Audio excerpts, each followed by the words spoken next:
Illegal nga droga nga gisulayan ug palusot sa usa ka dalaw sa Misamis Oriental Provincial Jail naharang sa mga jail guard. Ang detalye sa report ni James Paulo Yap.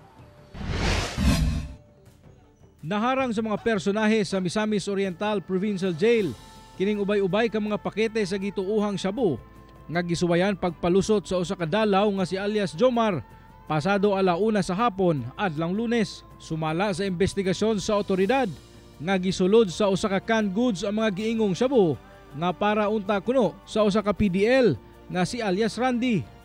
Nag-innovate man gud ang ato ang kining ato ang kanang attempt nga magpalusot og drugas diri sa ato ang jail.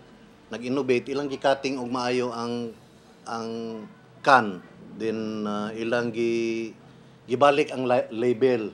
So may kay nga pagkakuan din gisagulan din yag unom ka wala mahilabti. Dali sab kuno nilang gipatawag ang PDL nga si alias Randy.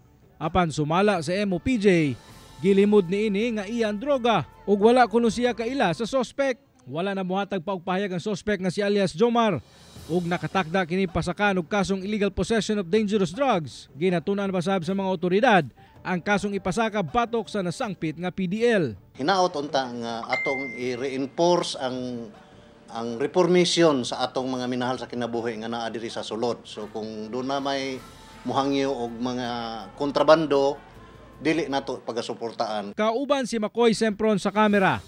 Ako si James Paulo Yap para sa One Mindanao.